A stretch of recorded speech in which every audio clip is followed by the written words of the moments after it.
dernière fois, tu avais découvert la petite maman de ton bien-aimé Zencha, personnage haut en couleur et en caractère. Cette petite femme t'a fait tourner en bourrique pendant un bon petit moment. Tu as enquêté sur des ninjettes, des kunoichi du village qui auraient été possiblement enceintes, car Orochimaru t'a fait une demande un peu bizarre de lui rapporter une jeune femme qui est enceinte pour tester une nouvelle manière d'injecter la marque de Jugo. Et pour le coup, tu as trouvé une jeune femme enceinte du clan Hara. Euh, Merde, j'ai perdu son nom. Kirihita, me semble. Et pour le coup, tu l'as ramené en toute discrétion à Orochimaru. Tout le village est parti à sa recherche.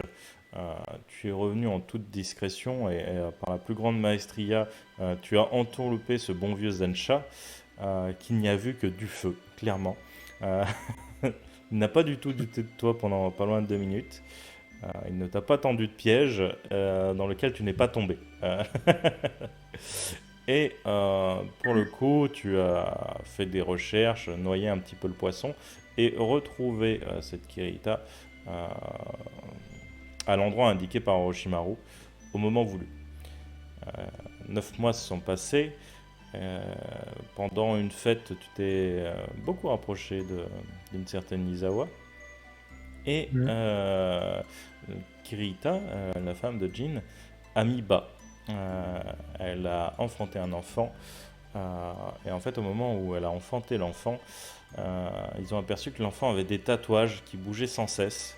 Et Kirihita, comme obsédé, perturbé par ces tatouages, a commencé à se torturer le visage dans des cris de douleur et de peur. Le petit l'a terrorisé complètement. Euh, il s'est fait rejeter par son père et son grand-père l'a recueilli en digne guerrier qu'il est, en plaçant tous ses espoirs du coup sur ses épaules. Et bien sûr en lui donnant le nom de Kenpachi, le nom choisi par sa maman, avant qu'elle devienne complètement folle. Et tu as réfléchi un petit peu à tes actes euh, qui ne sont pas les plus voilà, euh, moraux ou éthiques. Ce qui t'a rappelé un petit peu ce que toi tu avais subi à l'époque, mais tu sais que Maître Orochimaru a forcément une raison derrière tout ça. C'est pas gratuit, c'est pas. Il y a certainement quelque chose de plus important, un dessin beaucoup plus grand. Et tu t'es réconforté un petit peu comme ça, et surtout tu t'es réconforté avec Izawa, euh, qui t'a Mhm. rejoint dans une douce et longue nuit d'amour romantique sur une à flanc de falaise, bercée par le lever de soleil. C'est Rita, la mère de, de Kenpachi. Je me suis trompé, c'est pas Kirita, c'est Rita, tout simplement.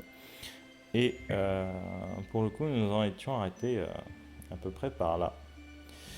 Et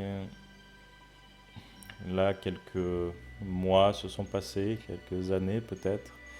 Euh, Tu t'es énormément rapproché d'Izawa.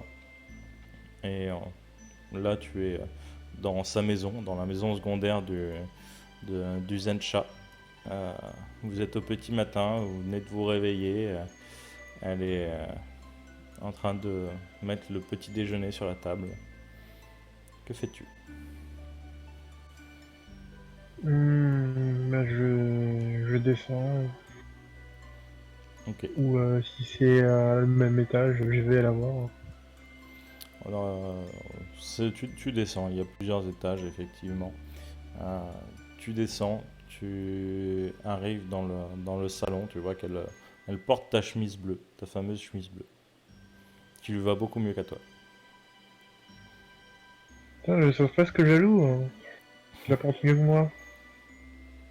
Ah, c'est sûr. Et elle ne manque plus qu'une petite ceinture et je serai une vraie figure de mode. J'ai commencé à porter des avis, du coup. J'aimerais beaucoup voir ça. Peut-être Bah, s'il me rentre dessus, elle je vais te, essayer. elle te prête un débardeur, clairement tu peux peut-être enfiler une jambe dedans. Ou un bras, mais pas plus. Bon, au moins ça aura été marrant de te voir essayer. T'en fais bien des bêtises Bien du sûr, matin. ça reste entre nous. Bien sûr, je n'ai pas du tout fait un dessin mental en genjutsu pour le retranscrire à mes élèves plus tard. Euh,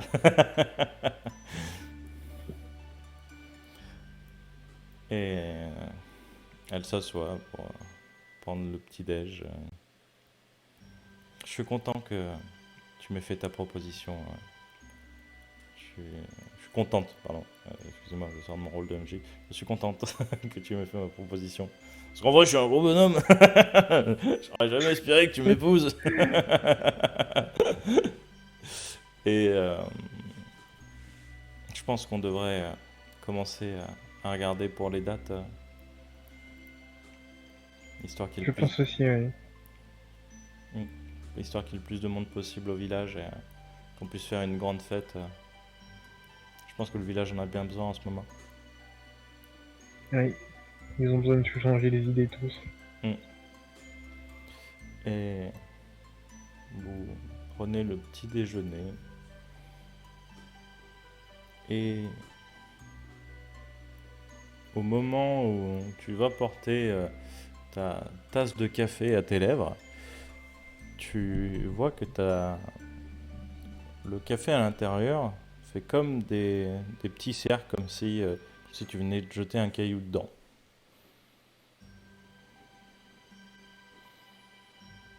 Du coup, j'essaye de comprendre s'il y a quelque chose à l'intérieur, tout en buvant doucement, pour pas avaler s'il y a quelque chose à l'intérieur. Tu bois doucement et tu finis par avaler ton café complètement, il n'y avait rien à l'intérieur. Par contre, tu peux voir que la cafetière sur la table, qui est une cafetière en verre pour le coup, elle continue de voilà, osciller par moments, assez régulièrement et de plus en plus rapidement. Isawa ne l'a pas encore remarqué. Du coup, je lui demande si elle peut aller me chercher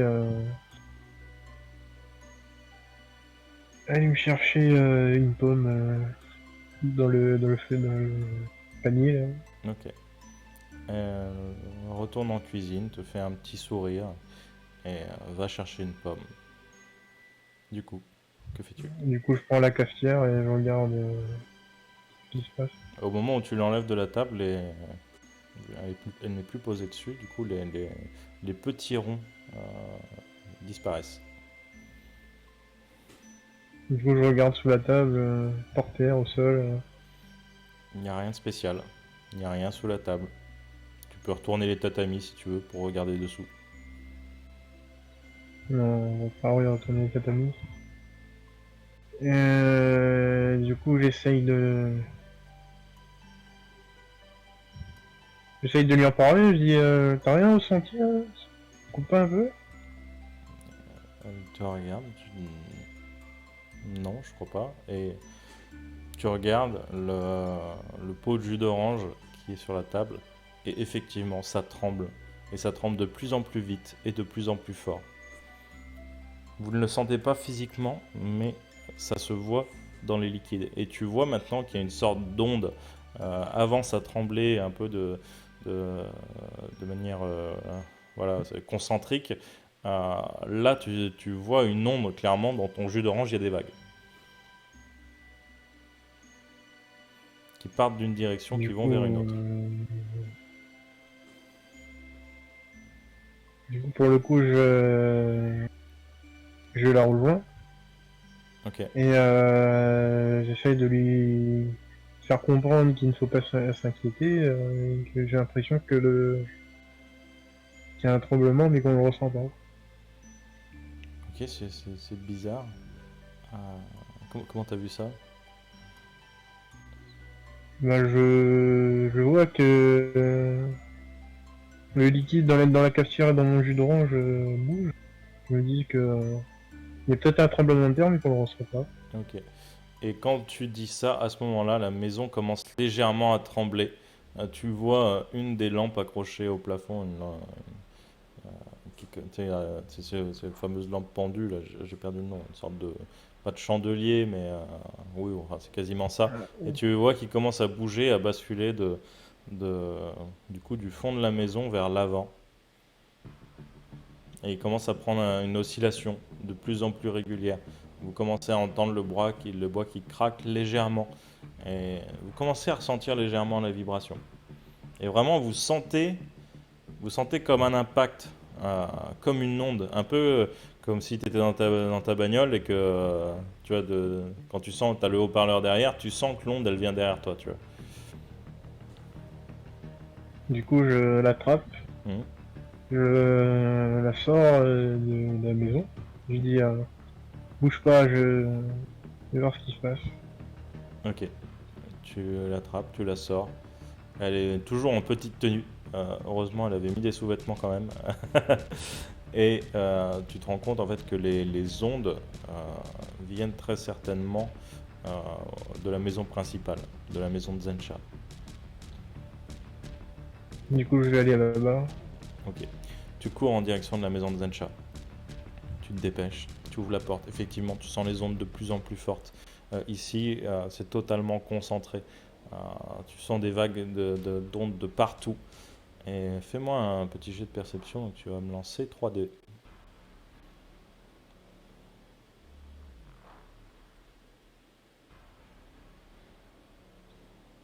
Ok.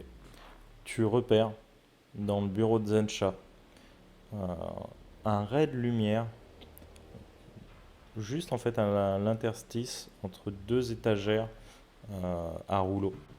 Et tu vois qu'il y a un petit trait de lumière légèrement peut-être turquoise, un peu plus vert, tu vois, dans ces couleurs-là, assez pâles, couleurs assez froides. Du coup, je rentre, ouais, je vois si Zenja est là. Ok. Tu trouves ce passage secret, tu ouvres la porte, l'étagère se tire vers toi. Euh, Tu sens maintenant les ondes. Elles sont extrêmement fortes maintenant. Tu sens les sensations dans ton cœur, ça te pulse, tu vois, tu le sens à travers toi. Euh, et tu entends un bruit justement entre un son, peut-être un infrason et un mélange avec, tu entends peut-être, t'as du mal à distinguer, tu t'entends peut-être parler aussi. Du coup, je descends, je continue à avancer vers les ondes. Ok, tu descends, tu continues d'avancer vers les ombres et tu vois Zensha à genoux devant une jeune femme allongée. Elle a les cheveux totalement rouges, elle a des chaînes qui lui sortent du ventre. Les chaînes viennent s'accrocher au plafond et redescendent sur une autre jeune femme, enfin une femme, tu ne saurais pas lui donner d'âge, euh, et tu sens que l'onde vient de cette femme, celle qui est attachée. Euh, Tu vois qu'elle a les yeux ouverts, mais elle a les yeux blancs, tu vois, elle a les yeux révulsés. Les chaînes tremblent, euh, les chaînes tapent, tu vois qu'elle est attachée par les mains et les pieds. Et tu vois Zensha au chevet de cette femme. Shiroe, tiens le coup, ma chérie. Je ne pourrais pas sauver le village si tu tombes maintenant. Et tu vois qu'il commence à prier une déesse, fait une prière. Shizen, je t'en prie, calme Miemi. Je t'en supplie, je ne veux pas perdre Shiroe, je ne veux pas perdre le village. Je ne veux pas, je ne veux pas être responsable et voir tous ces gens mourir parce que j'aurais échoué dans ma tâche. Et continue en boucle. Et tu as l'impression qui a l'air de transmettre du chakra à cette femme au sol. Voyant ça, je vais avancer vers lui Ok. et mettre une main sur son épaule et lui dire vous avez besoin d'un coup de main? Là, il te regarde, il est pétrifié. Que- Comment, comment tu, comment tu, comment tu suggères... Ah, les ondes doivent être si fortes, ça se ressent de l'extérieur. Oui. Il vaut mieux arrêter ça avant que d'autres personnes n'arrivent. Et tu vois qu'il commence à se prendre la tête dans les mains.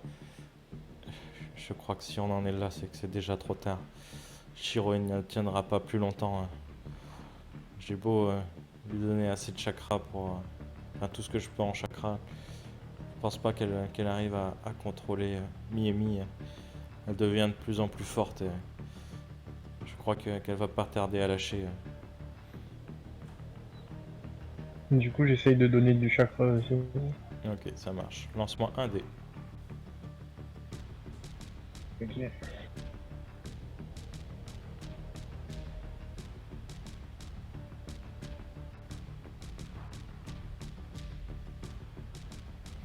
Ok, tu épuises une partie de ton chakra.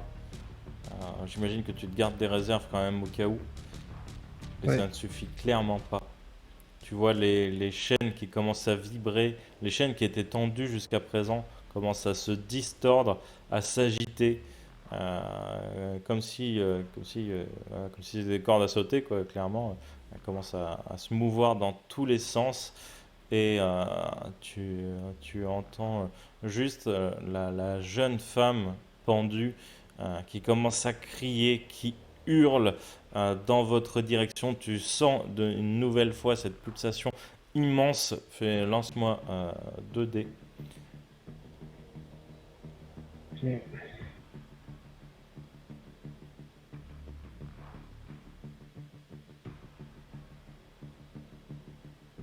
Ok. Tu vois Zensha qui est repoussé en arrière. Tu vois Shiroe qui glisse légèrement sur le sol d'un mètre ou deux. Et toi, tu te maintiens, hein, tu t'accroches à un poteau, tu arrives à te maintenir sur place. Tu sens que ce souffle a été intense. Tu vois Zensha qui se tient légèrement l'épaule façon Vegeta, toujours le bras gauche. Euh, et c'est trop tard, elle va lâcher. Et tu vois qu'il commence à- tu vois une perle d'eau commencer à couler sur sa joue. Et tu vois qu'il marmonne juste Shiroe. Shiroe. En boucle. Désolé. Et les chaînes commencent à se distordre. Tu vois un maillon qui casse, un de ses bras est libéré. Elle commence à tirer sur les autres. Elle agite les chaînes dans tous les sens. Est-ce que tu fais quelque chose? Voyant la force des ondes, je me dis qu'il vaut mieux la sceller avant que parce que j'ai dit l'hiver. Donc je vais utiliser mon sarcophage de poil. Ok. Fais un dé.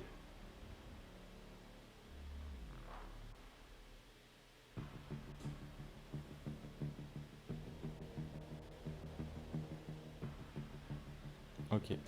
Tu tentes de l'entourer de tes poils, mais son bras libéré agite la chaîne cassée dans tous les sens. Tes poils se font balayer par le poids et l'énergie euh, dégagée par cette femme.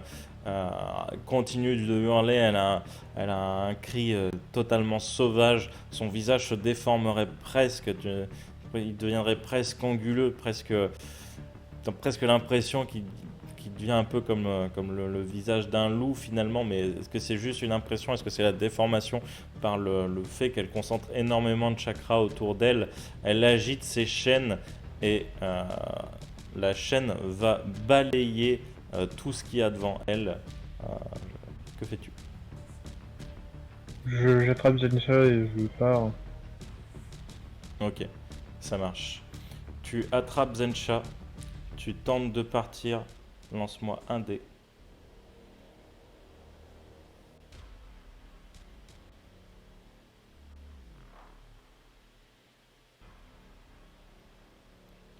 On va décider, t'es abonné au 4. Tu te fais frapper dans le dos par la chaîne. La chaîne vient par le bas, elle t'éjecte au plafond, tu traverses le plafond. La chaîne coupe quasiment toute la maison en deux. Tu entends de nouveau un bruit strident qui, en fait, c'est le bruit d'un maillon qui cède à nouveau instantanément. Ça fait un bruit extrêmement intense. Son deuxième bras vient de se libérer. Elle n'est plus qu'attachée que par les pieds. Et si tu jettes un petit coup d'œil, tu vois Shiroe qui commence à saigner au niveau des yeux, des oreilles, de la bouche et surtout au niveau du ventre, de là où sortent ses chaînes. Que fais-tu? Difficilement, j'essaye de comprendre et je demande s'il m'écoute, s'il m'entend à Zensha, comment faire? Est-ce qu'il y a moyen de l'arrêter là? Je ne sais pas, jusqu'à présent j'avais ma femme qui s'est sacrifiée pour le village pour maintenir la puissance et la folie de Miemi. Et sans elle, je ne sais pas quoi faire. Et je ne vois pas. Et tu vois qu'il commence à lâcher des larmes de plus en plus. Et tu vois, il retient ses larmes. Je pense que la dernière chose qu'il nous reste à faire, c'est, si on veut sauver le village, c'est certainement fuir, faire évacuer. Je ne vois que ça. Si les deux dernières chaînes cassent, le village est condamné.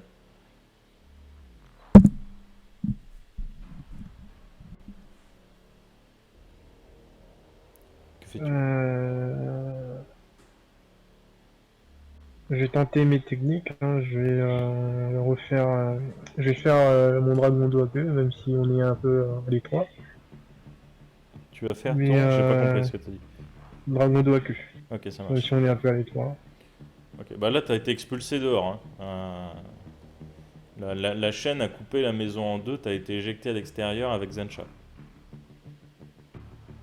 Bah du coup, je lance sur elle directement. Ok, lance-moi un dé.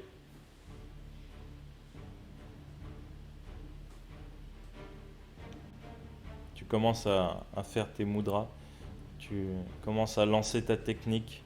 Ton dragon d'eau part de tes mains, s'élève dans le ciel, s'enroule, fait une spirale pour gagner de la vitesse et retombe très très lourdement sur cette menace. Tu sens juste la force de l'impact, tu entends ce bruit d'eau comme une cascade qui vient de déferler sur un rocher. C'est intense. Tu entends courir derrière toi, tu entends les bruits de pas légers de ta femme. Enfin, en tout cas, tu te doutes certainement que c'est ta femme, vu qu'ils viennent de la maison secondaire. Tu vois qu'elle a pris le temps de s'habiller et de s'équiper. Et tu entends de nouveau cette chaîne qui casse, une troisième, et tu vois une main sortir de cette trompe d'eau qui continue à lui tomber dessus. Ça la ralentit. Tu vois une deuxième main qui sort. Tu vois sa tête dépasser un peu comme le fantôme de The Grudge, tu vois, quand il sort du placard, tu vois, elle sort un peu comme ça de Ouais. façon légèrement désarticulée avec les yeux, les cheveux devant le visage. Tu ne vois pas ses yeux. Tu vois qu'elle commence à s'extirper difficilement de ce dragon d'eau. Et tu vois ta femme à ce moment-là qui fait des mudras et qui met ses mains en triangle et qui crie mandala. Et tu vois comme une sorte de miroir comme une sorte de vitre plutôt, qui se forme tout autour de cette femme qui tente de sortir du dragon à queue. Et tu vois que le verre se resserre petit à petit sur elle. Alors, même si c'est pas du verre, c'est plutôt un champ de force, mais pour te donner une image, voilà, c'est ça. Elle resserre, tu vois ta femme qui resserre ses mains. Elle resserre ses mains de plus en plus. Une sorte de champ de force commence à compresser cette femme qui est maintenant presque détachée. Et tu vois que ta femme commence à transpirer. Elle essaye de resserrer encore plus ses mains, mais elle n'y arrive pas. Qu'est-ce que tu fais? Je l'aide. Je l'aide à fermer ses mains. Ok. Tu l'aides à fermer ses mains. Lance-moi un dé de nouveau.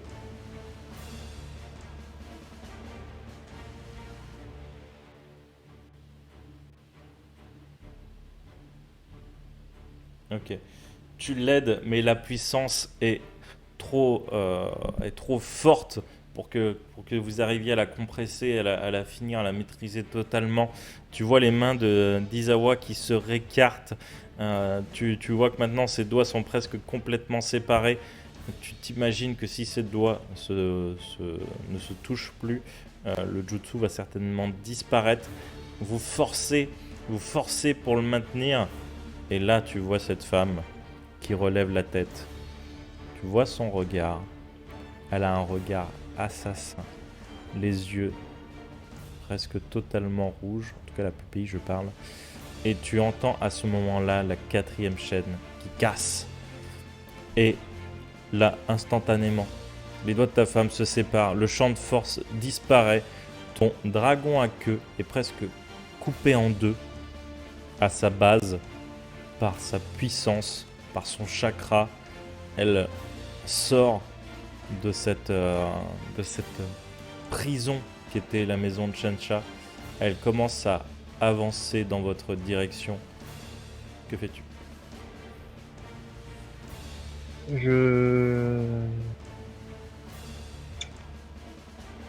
J'utilise un peu le pouvoir de mon saut parce qu'il n'y a pas le choix sinon on meurt. Ok. Et je tente à nouveau de la maîtriser avec les poils. Ça Et je marche. dis à Izawa de refaire cette technique. Ok. Tu vois qu'elle relance ses mudras. Tu vois que son père passe derrière elle, appose ses mains sur elle, pas de façon à refermer le triangle, mais de façon à lui transmettre du chakra. Comme il avait fait sur Shiroe. Tu commences à te transformer. Ta marque s'étend sur toi. Tes tatouages maintenant sont vraiment pour le coup apparents. Tout le monde les voit. Lance-moi 2 dés. Tu commences à faire tes mudras. Tes poils commencent à s'étirer. Et tu Voilà. perds le contrôle. Tes poils commencent à fouetter tout ce qu'il y a autour d'eux. Et tu vois juste rouge. Tu es entouré d'ennemis et tu frappes dans tous les sens. Et ceux qui sont le plus proches de toi sont bien sûr ta femme et Zensha. Et ils sont projetés contre un arbre. Ils ont été touchés par un de tes poils. Au moment où ils ont pris l'impact, l'arbre est tombé sous la puissance de l'impact. Tu vois totalement rouge et tu vois cette femme qui commence à avancer vers toi. Et là, c'est ton instinct qui prend le dessus. Elle est clairement hostile.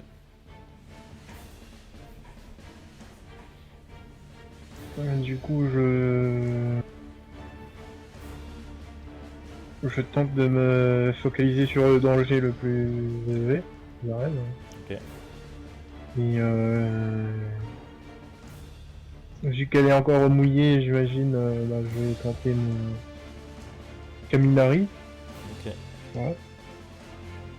Lance-moi 2 dés. Tu commences à faire tes mudras. Ah merde. Pardon. Tu focuses tes poils sur cet ennemi qui est face à toi. Tu commences à légèrement luire. On peut voir quelques éclairs commencer à sortir de tout ton corps, se transmettre aux poils. Et à ce moment-là, elle se téléporte juste devant toi. Est-ce qu'elle se téléporte ou est-ce qu'elle va juste vite? Tu n'en sais rien.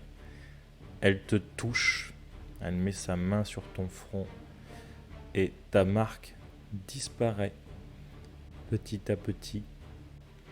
Et une nouvelle impulsion se fait sentir. Tu es repoussé sur une trentaine de mètres. Tu t'éclates contre un arbre. Tu entends tes os craquer. Que fais-tu? Je me relève difficilement et Tu n'as plus ta marque. avec j'ai plus mes marques. Ouais. Le seul moyen d'arriver à stopper, c'est de la sceller, donc moi je vais refaire mon sarcophage de poils. Ok. Lance-moi, J'y mets tout mon chakra parce que sinon il n'y arrivera pas. ça marche. Tu lances-moi 2 dés, s'il te plaît.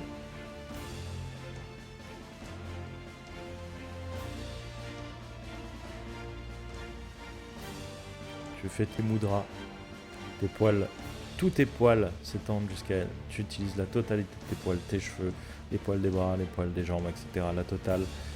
Une sorte de boule de poils gigantesque se forme tout autour d'elle. Tu as du mal à maintenir cette constriction et depuis toi vient se déplacer en fait une sorte d'encre qui commence à former tout un seau autour de cette boule de poils et tu vois la boule. Tu vois comme si quelqu'un donnait des coups dedans, tu vois comme si c'était une boule en caoutchouc, tu vois clairement les endroits des impacts, tu vois ta boule se déformer, se reformer et tu vois ta femme avec tout le bruit, tu n'entends pas ce qu'elle dit, elle se relève, Zensha aussi, comme ils peuvent, Zensha lui met les 2 mains de nouveau sur les épaules.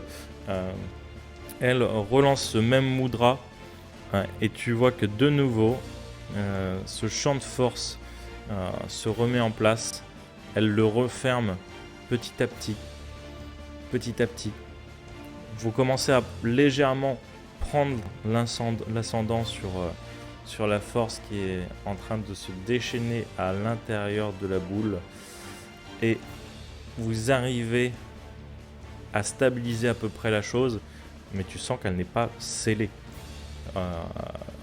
Elle est clairement encore consciente, elle bouge encore à l'intérieur, et tu as Zensha qui crie Miemi, je t'en prie, retrouve tes esprits.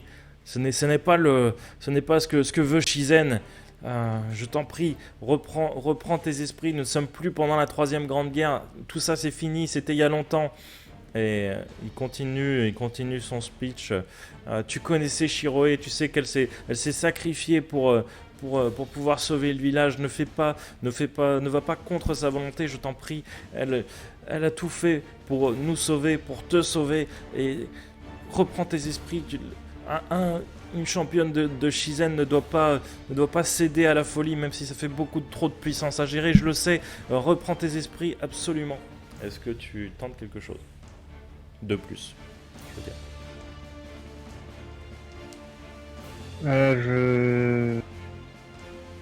J'essaye de dépasser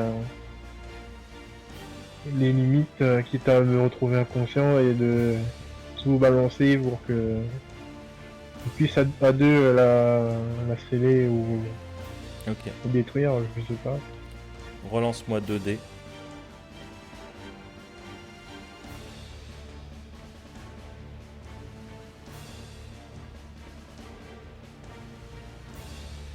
Ok. Oh là là. Le seau lâche complètement. Le champ de force est dissipé. Tes poils se font déchirer. Et tu vois cette femme qui en sort. Elle a un visage pour le coup devenu moins agressif. Elle a l'air beaucoup plus impassible. Tu vois qu'elle regarde Zensha. Elle le focus. Elle se téléporte entre Zensha et sa fille. Elle expulse en fait sa fille d'un revers de la main qui va valdinguer sur une quinzaine de mètres et finir par s'écraser dans un arbre qui s'effondrera aussi sous la puissance. Tu vois qu'elle regarde Zensha. Il a l'air terrifié. Et il regarde vraiment au plus profond de ses yeux. Et elle ne bouge pas. Elle est devant lui. Il la regarde et tu vois qu'elle ouvre la bouche. Fais-moi lance-moi 2 dés. Elle a l'air D'accord. de lui dire quelques mots.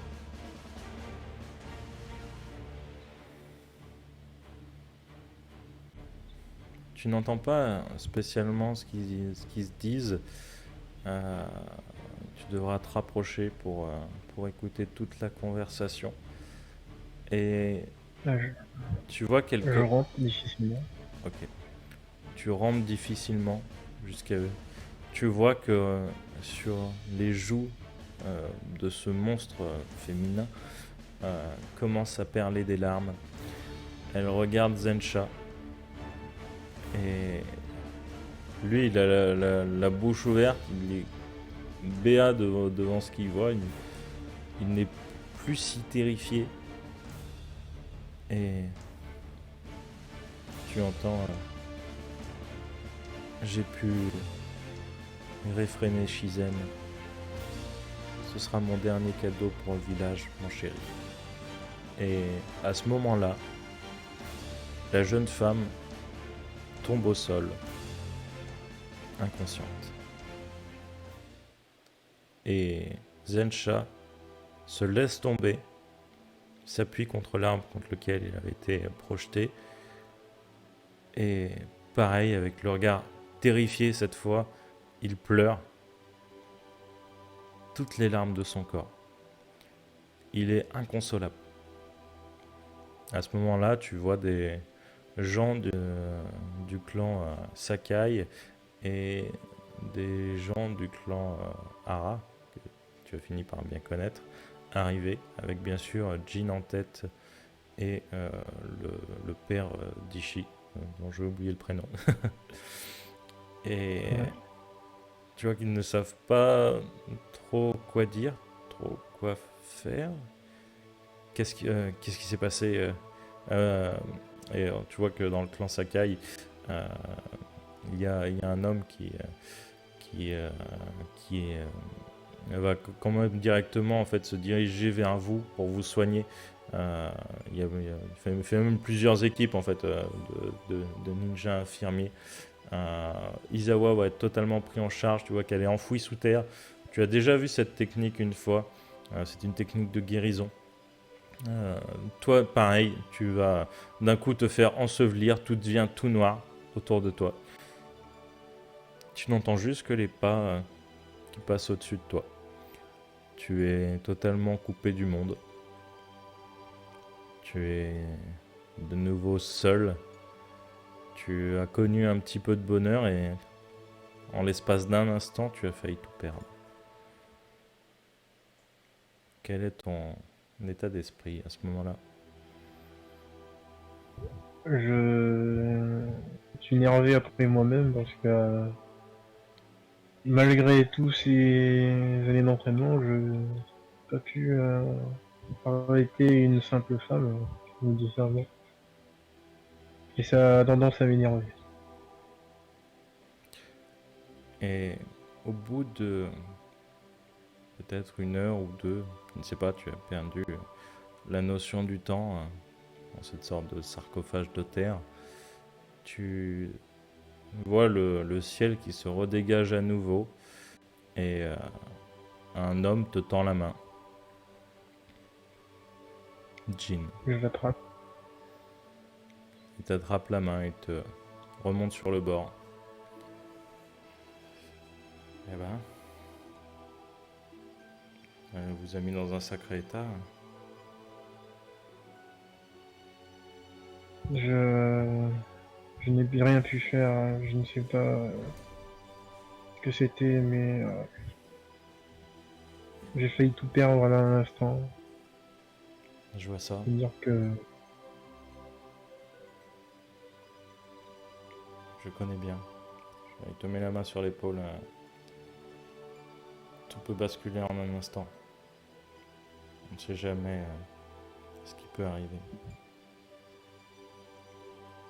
Profite de tout tant que tu le peux encore. Oui. Merci en tout cas. Et il se retourne vers Zensha. Tu vois que Zensha est en train de discuter avec un homme à la peau violacée, très violette. Tu les vois rarement à l'intérieur du village, mais tu connais cette famille. Tu connais la famille Kumo, très clairement. C'est des spécialistes en assassinat. Ils font beaucoup de missions assez dangereuses. Et, tu sais que ces personnes-là, il ne faut pas les toucher. Apparemment, leur corps est un peu spécial. Ils ont comme ils sécrètent comme un genre de poison sur leur peau. Et c'est tout ce que tu sais d'eux pour l'instant. Et tu vois qu'ils discutent avec 4 ou 5 de ces hommes, pour le coup, après avoir quitté Zensha. Et ils commencent à passer dans les rangs. Ils cherchent dans un des sacs de ces hommes. Ils commencent à prendre plein de tu sais pas trop, de feuilles, de champignons, de choses comme ça. Tu vois qu'il disparaît derrière une maison. Qu'est-ce que tu fais?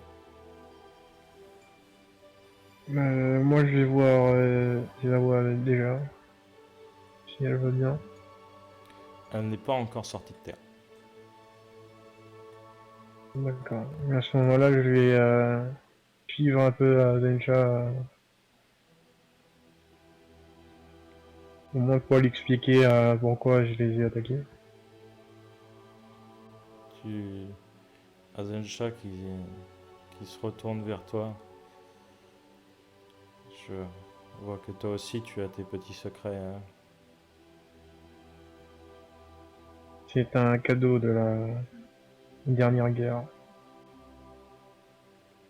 Je vois ça.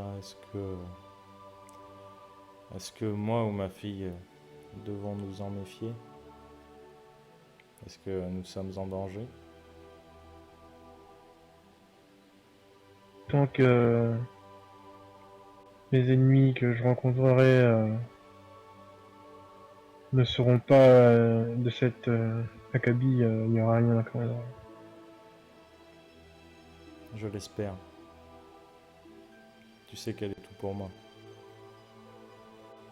Elle est pour moi aussi. S'il lui arrive quoi que ce soit, crois-moi que je serai intraitable.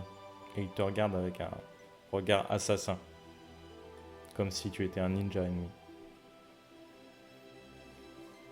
En attendant, c'est pas moi qui ai failli la tuer. Tu aurais pu. Et il se retourne. Quelques minutes après la disparition des hommes, peut-être une vingtaine, une trentaine, ils reviennent. Le clan Kumo a fait une sorte de cordon de sécurité tout autour de la maison de Zensha. Et tous ceux qui sont à l'intérieur de ce cordon n'ont pu s'en sortir en fait, et on ne laisse personne rentrer. Le clan Kumo passe parmi vous. Les 5 hommes qui ont reçu les ordres de Zensha ont des gourdes à la main. Ils vous les tendent un à un. Je vous demanderai de boire cette mixture. Ordre de Zensha. Et les gens comprennent pas trop. Ils commencent à boire. Ça n'a pas l'air d'avoir d'effet, en tout cas pas d'effet immédiat. Ils n'ont pas l'air de mourir dans notre souffrance. Ils passent de main en main. Et ils finissent par te tendre une gourde. Tu la prends? Je la prends mais je la sens déjà pour voir Ça sent très mauvais. ce que- Clairement, ça sent mauvais. C'est pas le meilleur truc que tu vas boire dans ta vie, hein. Ça, c'est sûr. Du coup, je vais essayer de boire, mais pas d'avaler. Enfin, Ok. Lance-moi un dé.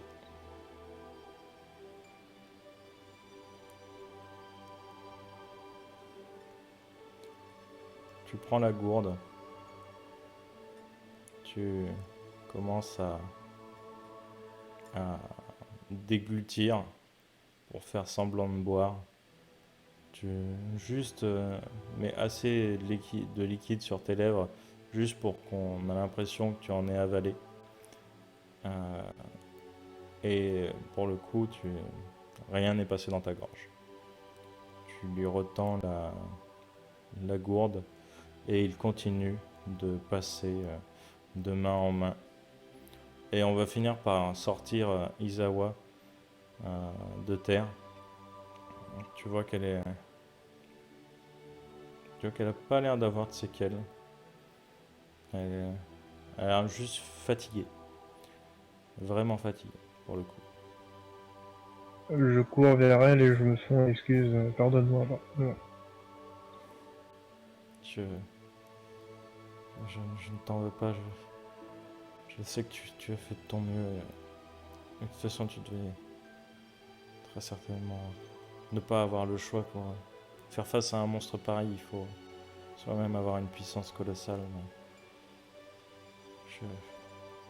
j'avoue que sur le moment, ça m'a fait un petit peu peur. J'ai eu peur de te perdre toi comme j'ai perdu ma mère à l'époque. Je- J'ai reçu ce cadeau de la dernière guerre et il a tendance à prendre le dessus quand l'adversaire est trop fort. Là, il était vraiment trop fort. Elle te prend la main, tu vois qu'elle est tremblante. Je, je sais tout ce qu'on peut faire quand on est mis sous pression et que notre vie en dépend. Bien souvent, notre corps réagit de lui-même et il a des mécanismes de survie. Euh, à l'époque, pendant cette guerre, j'ai été séparé du clan auquel j'appartiens. J'étais seul avec ma mère. Je n'étais qu'une petite enfant d'une douzaine d'années. Et, et malheureusement, ma mère a subi un genjutsu lancé par un ninja. Je n'ai même pas vu la couleur de son bandeau. Et elle s'est jetée sur moi, elle est comme devenue folle.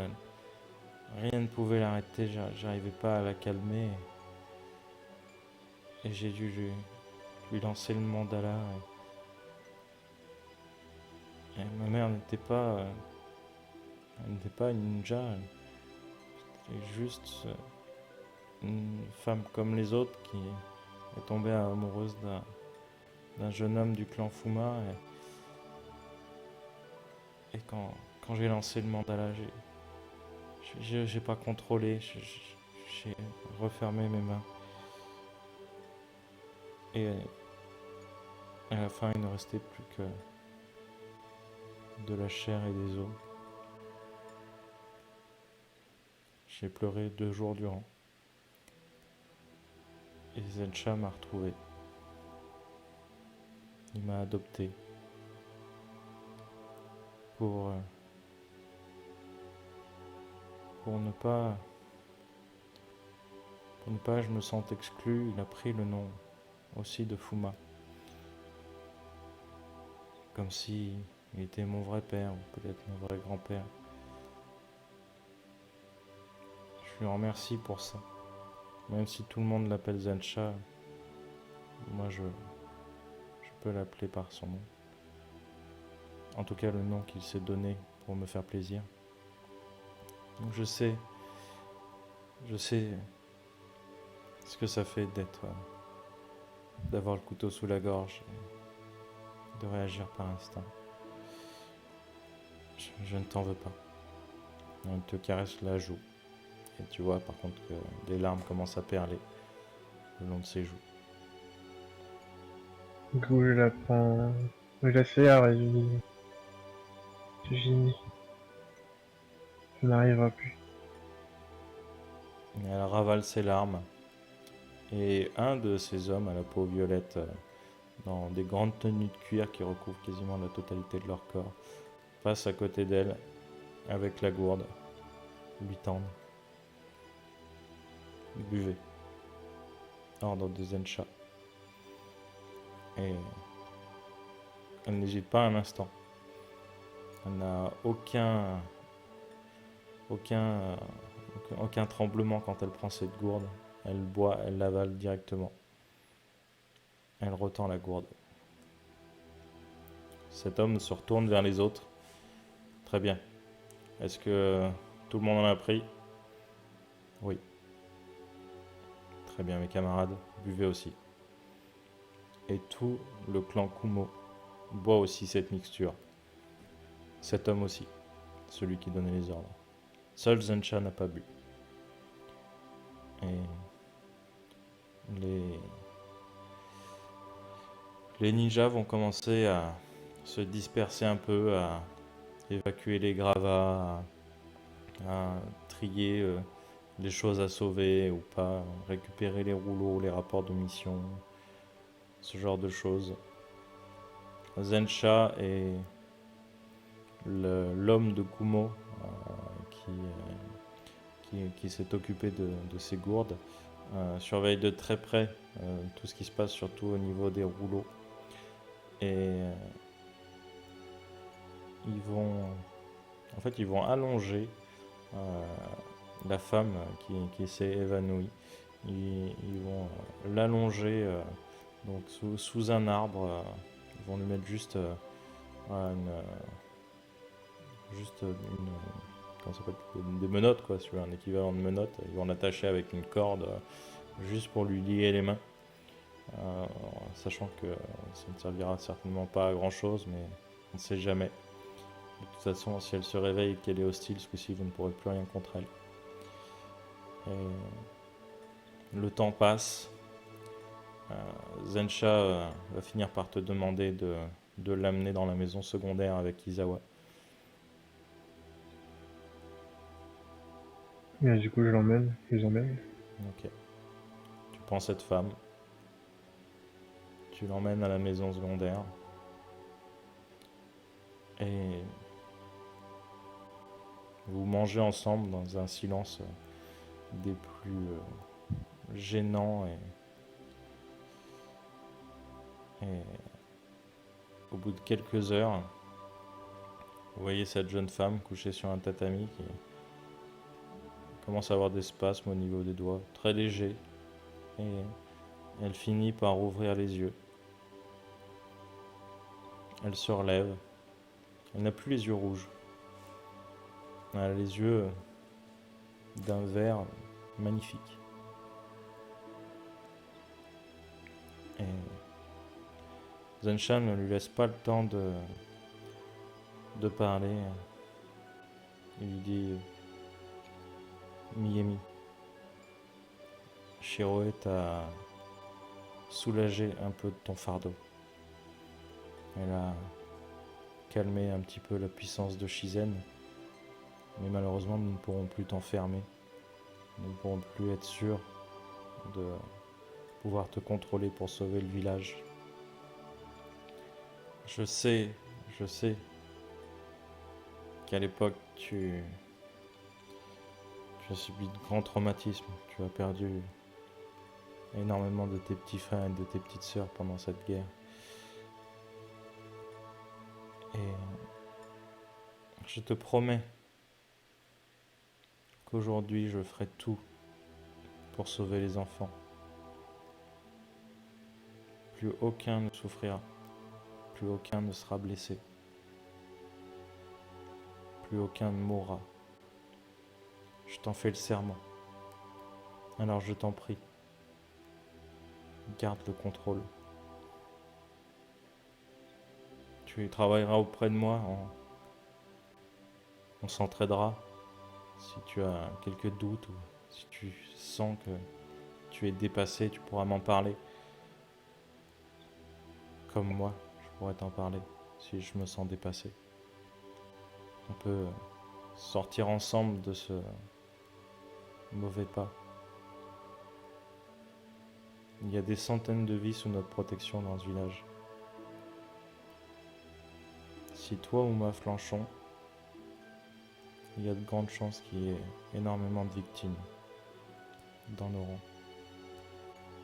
Et peut-être même plus. Peut-être en dehors du village. Je te demande de prier la déesse et de soulager un maximum la puissance qu'elle te donne pour ne pas en perdre le contrôle. Et tu vois qu'elle s'agenouille de façon très digne, un peu comme une geisha, tu vois, entraînée à faire des gestes extrêmement précis enfin, comment dire, tu sens une aura en fait d'une personne voilà, très bien éduquée, etc. Ça change totalement de la jeune femme sauvage que tu as vue tout à l'heure. Tu as presque l'impression de voir ces fameuses okami qui servent en fait dans les auberges, dans les ryokan, extrêmement polies, extrêmement discrètes. Elle s'agenouille devant vous, elle incline légèrement la tête et dit d'une voix extrêmement douce et d'un ton extrêmement léger: est-ce qu'il y a un bol prévu pour moi? Je lui en prends Et tu lui sers le nabé que vous avez préparé. Elle mange de la manière la plus calme et la plus silencieuse possible.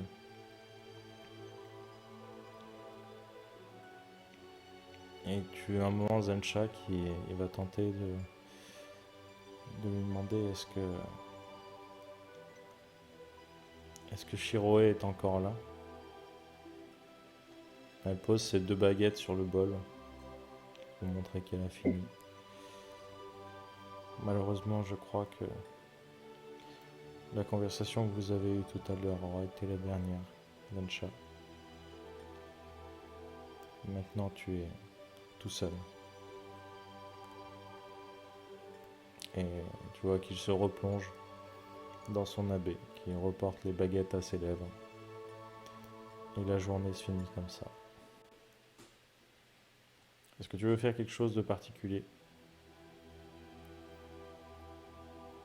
tant qu'ils sont ici, non, je vais juste observer et essayer de comprendre ce qui s'est passé. Ok. Si tu ne me poses pas de questions, je ne t'en dirai pas plus. Et pour le coup, la soirée se finit. Ah, en fait, j'ai peur qu'ils comprennent que j'ai pas bu le truc. Et du coup, sinon, je poserai la question qu'est-ce qui s'est passé exactement. Et Zensha te regarde. Tu sens quelque chose dans son regard. Il dit ouais, tu vois. Il a l'air de se dire quelque chose comme bah, c'est pas grave, tu vois, quelque chose comme ça. Et il te regarde et il dit dans ce village, il y a deux. Notre village a été basé sur 2 cultures liées ensemble. Un culte dévoué à la déesse Shizen, une déesse de la nature qui donne énormément. Elle fait que nos champs sont plus fertiles. Elle nous a transmis des jutsu de soins. Elle, clairement, elle donne la vie. Et opposé à ça, il y a une divinité qui se nomme Zagan, qui, elle, est totalement destructrice. Et ces deux divinités sont liées. Si l'une prend le pas sur l'autre, le cycle de la vie est totalement déréglé et pour le coup, le monde s'en verra tristement touché. Et ces deux entités vivent parmi nous via une certaine enveloppe. Et malheureusement, la puissance qu'ils dégagent rend souvent la personne totalement incontrôlable. Elle est prise d'une folie sans pareil. La puissance du chakra transmis dans leurs veines leur vrille le cerveau. Certains disent que c'est les dieux eux-mêmes qui se mettent à parler à travers leur voix. Est-ce que c'est vrai ou pas? Je n'en sais rien. Mais en général, quand les gens tombent dans la folie, il n'y a jamais de choses bonnes qui en ressortent. Miemi est le réceptacle de Shizen depuis maintenant peut-être pas loin de 120 ans.